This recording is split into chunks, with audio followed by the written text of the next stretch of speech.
Movie के starting scene में हमें दिखाया जाता है दो कपल को जो कि अपने बच्चे के लिए काफ़ी एक्साइटेड होता है।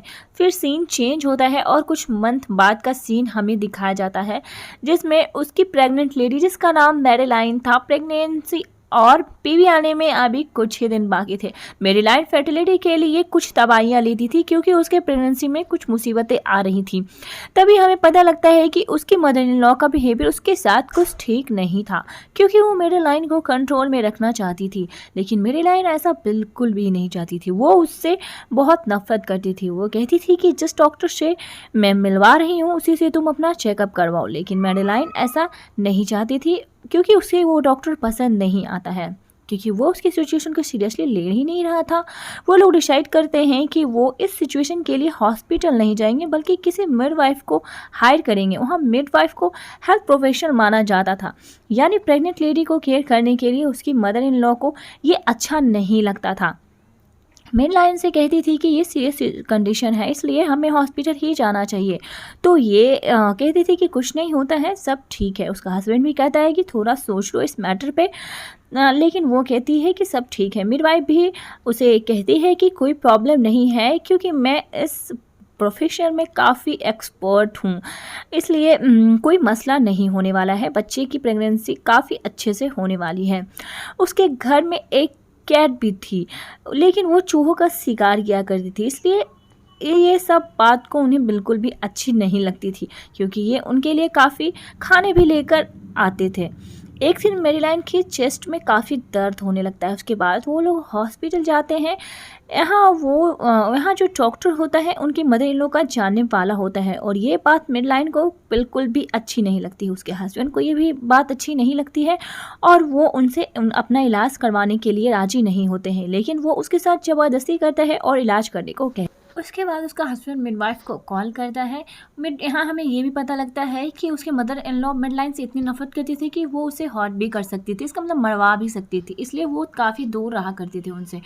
इसके कॉल के बाद फिर मिडवाइफ वहाँ आती है और डॉक्टर से कहती है कि ये हमारा पेशेंट है तो आप इनका इलाज नहीं कर सकते हो। उसके बाद मिडवाइफ को वहाँ से ले जाते हैं वो लोग। आधी रात को जब वो लोग जा रहे होते हैं तो उनकी कार का एक्सीडेंट वहाँ पे हो जाता है बहुत ही भयानक तरीके से, जिसमें और इसी में मैरीलाइन का हस्बैंड जो कि ऑन द स्पॉट ही मर जाता है और इधर मैरीलाइन को काफ़ी चोट लगती है, लेकिन अब वो ठीक होती है, वो जिंदा बच जाती है, लेकिन उसे बहुत ज़्यादा चोट होती है। वो काफ़ी परेशान होती है और घर में भी बहुत दुखी होकर मैरीलाइन को भी काफ़ी चोट आती है, इसलिए अपना इलाज कराने के लिए उस मैरीलाइन मिडवाइफ को कॉल करती है जो कि उससे डील कर रही थी। वो उसे अपने घर पे ले आती है, लेकिन जो दिखाया जाता है हमें कि वो उसका प्रॉपर इलाज नहीं कर पा रही थी। यहाँ उसको हॉस्पिटल लेने जाने की ज़रूरत होती है, लेकिन मिडवाइफ भी क्या कर सकती थी क्योंकि मैरीलाइन खुद ही हॉस्पिटल नहीं जाना चाहती थी। उस मिडवाइफ को जैसे ही सारी नॉलेज थी, उसे पता चल चुका है कि उसका एक्सीडेंट में मैरीलाइन का बेबी भी मर चुका है, लेकिन इस बात का पता मैरीलाइन को नहीं था और उस डेथ बेबी के साथ ही अपनी ज़िंदगी गुजारने के लिए सोच रही थी। लेकिन वो मिडवाइफ भी उसे ये बात छिपाती है क्योंकि पहले ही उसे ये खुशी बहुत दिन बाद मिली थी और फिर अब उससे हस्बैंड भी उसे इस दुनिया से छोड़कर चले गए हैं। अब बेबी आने में कुछ ही दिन बाकी था। मैरीलाइन चाहती थी कि वो अपने बेबी को आने अपनी आंखों से देखे। सीन चेंज होता है और हमें दिखाया जाता है कि बेबी काफ़ी मुश्किलों से आता है और उसे काफ़ी दर्द भी होती है। बेबी होता है तो जो कि डेड होता है। मिडवाइफ ये देख के रोने लग जाती है और फिर मैरीलाइन उसे अपनी गोद में लेती है और बार बार उसे कहती है प्लीज़ वापस आ जाओ। यहाँ एक जादू हो जाता है, बेबी जिंदा हो जाता है। ये इम्पॉसिबल था जिस पे वो मिडवाइफ काफ़ी हैरान हो जाती है। मैरीलाइन उसे देख के मुस्कुराती है और उस बच्ची का नाम ग्रेस रखती है। वो मिडवाइफ को पता था कि वो बेबी डेड था, ऐसा कैसे हो सकता है, और वो मैरीलाइन को हॉस्पिटल ले जाने को कहती है। वो कहती है कि तुम अपना और बेबी का टेस्ट करवाओ। मैरीलाइन नहीं मानती और ना ही अपने मदर इन लॉ से कोई हेल्प मांगती है। अब कहानी कुछ दिन आगे की दिखाई जाती है जब मैरीलाइन अकेले ही अपनी बेबी को पाल रही थी और दूसरी ओर हमें मैरीलाइन की मदर इन लॉ दिखाई जाती है जो कि काफ़ी परेशान होती है। वो अपने बेटे को खो चुकी है और उसके बहुत याद कर रही होती है। उसके दिल में मैरीलाइन के लिए काफ़ी नफरत और ज़्यादा बढ़ गई है। वो अपने बेटे के खोने के बाद मेंटली काफ़ी डिस्टर्ब हो चुकी थी, इसलिए वो एक बच्चे को पालना चाहती थी और वो यही चाहती थी कि वो अपने ग्रैंड डॉटर को अपने पास ले आए। उसके दिमाग में बहुत गहरा असर हुआ था और वो अपने ग्रैंड डॉटर को पाने के लिए बहुत ट्राइस कर रही थी, लेकिन वो कुछ भी नहीं कर पा रही थी। तो वो कुछ और सोचने के लिए प्लान करती होती है। फिर हम मेडेलाइन को देखते हैं जो कि काफ़ी मेंटली और फिजिकली वीक लग रही होती है। और दूसरे सीन में हम देखते हैं कि मेडेलाइन क्रिश को हेयर ब्रश कर रही थी, तभी वो कहीं खोई हुई थी, इसलिए क्रिश के काफ़ी बाल ब्रश में आ जाते हैं और क्रिश का सर भी जख्मी हो जाता है। और फिर मेडेलाइन क्रिश को नहला रही होती है और तब भी वो उसे वहाँ जख्मी कर देती है। अब एक बार मेडेलाइन नोटिस करती है कि क्रिस के आसपास हमेशा मक्खियाँ होती है। उसको ये देखकर काफ़ी अजीब गंदा लगता होता है।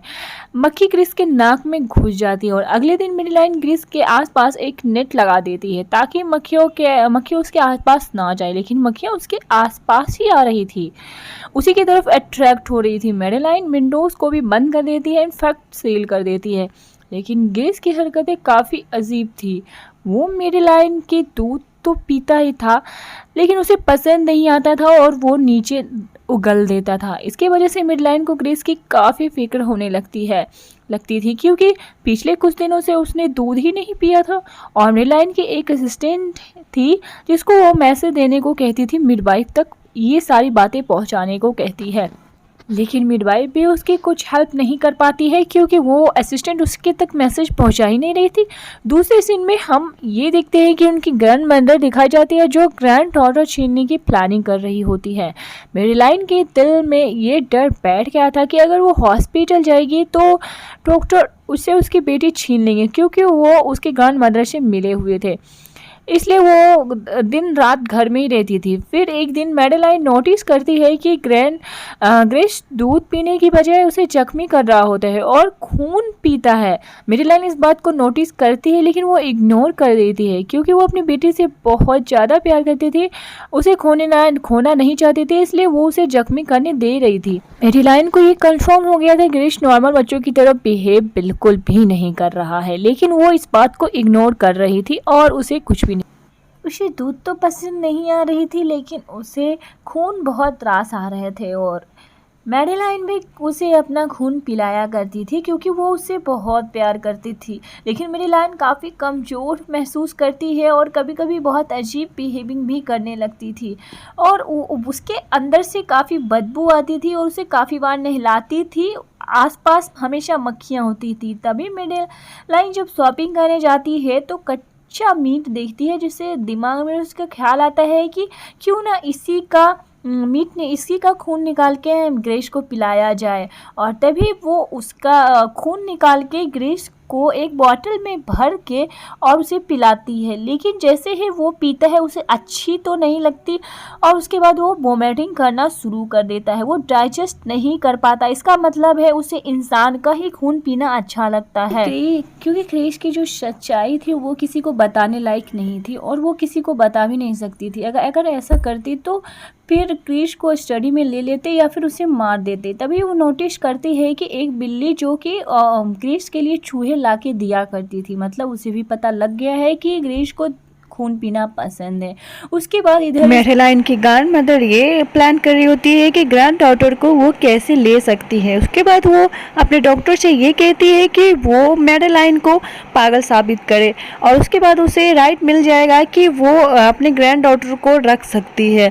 और फिर वही ग्रेस जो कि सिर्फ मेडेलाइन का खून पिया करती थी, इससे मेडेलाइन का हालत काफ़ी ख़राब हो जाती है, उसे चीज़ें धुंधली दिखती है और उसके हाथ पैर भी कांपते हैं, वो काफ़ी कमज़ोर हो जाती है। और तभी वो डॉक्टर उसके पास आता है जो कि उसके मदर इन लॉ ने भेजा होता है उसे पागल साबित करने के लिए। वो काफ़ी डरी होती है, लेकिन फिर वो उसे समझ में आता है कि वो बहुत कमज़ोर है, इसलिए वो उससे हेल्प मांगती है और कहती है कि मैं बहुत कमज़ोर फील कर रही हूँ, लेकिन वो उस बात को नहीं बताती है जो उसके साथ और उसकी बेटी के साथ हो रहा था। तभी डॉक्टर ग्रेस की काफ़ी डरावनी आवाज़ सुन लेता है, जिससे कि वो उसे पूछता है कि ग्रेस इतना छोटा बच्चा बच्चा इतनी गंदी आवाज़ में कैसे रो सकता है। उसके बाद फिर वो उसे देखने के लिए जाने लगता है ऊपर, और जैसे ही वो ऊपर जाने वाला होता है तभी वो उसके सर पे एक पत्थर मार देती है, जिससे कि उसका खून निकल जाता है। और तभी उसके दिमाग में एक ख्याल आता है कि ग्रेस को खून चाहिए होगा, तो वो उसके स्किन को काट के और उसका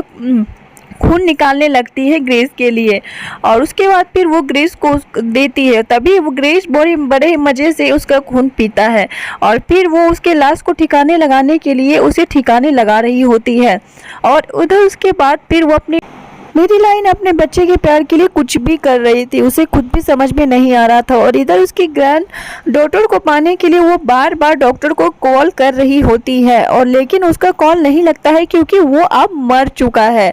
ये बात उसे पता नहीं होती है ये। और उसके बाद फिर वे भी काफ़ी परेशान हो जाती है कि डॉक्टर कहाँ गया है जो कि फ़ोन रिसीव नहीं कर रहा है। तभी वो खुद ही चली जाती है मेरीलाइन के घर में, और इधर वो लाश को छुपाने में लगी रहती है, और उसकी मदर उसके घर के दरवाजे को तोड़ते हुए अंदर चली जाती है और उसके बच्चे को लेके वहाँ से भाग जाती है। तभी मेरीलाइन ये देखती है और उसके बाद वो उसे ढूंढने लगती है, तो उसकी ग्रैंड मदर पे उसके बाद फिर वो उसे कहती है कि उसके बच्चे को वो दे दे, लेकिन वो एक ईल से मारती है जिससे कि उसे चोट लग जाती है और वहाँ बेहोश हो जाती है। वो उसे उठाने लगती है और उसके बाद फिर वो वहाँ से अपनी ग्रैंड डॉटर को लेके जाती है। तभी वो उसे काट लेती है और काट के उसे जख्मी करके मार देती है। वो उसे भी मार के मिडवाइफ भी वहाँ आ जाती है, क्योंकि उसे उसकी काफ़ी फिक्र हो रही थी मेडेलाइन की। जब ये हालत वो देखती है तो उसे काफ़ी परेशान हो जाती है, उसे समझ नहीं आता है कि वो क्या करेगी।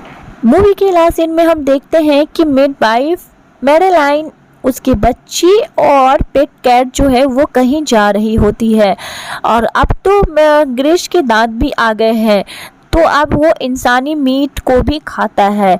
मतलब वो लोग उसे इंसानी मीट को भी खाने देते हैं। और उसके बाद फिर हम लास्ट सीन में देखते हैं कि अब वो मेरीलाइन के बाकी अंगों को भी खाने शुरू कर देती है। इसका मतलब वो लोग उसे इंसानी अंगों को भी खाने देंगे। अब वो बहुत सारे लोगों को मार के खाने वाली है। तो यही मूवी का अंत हो जाता है।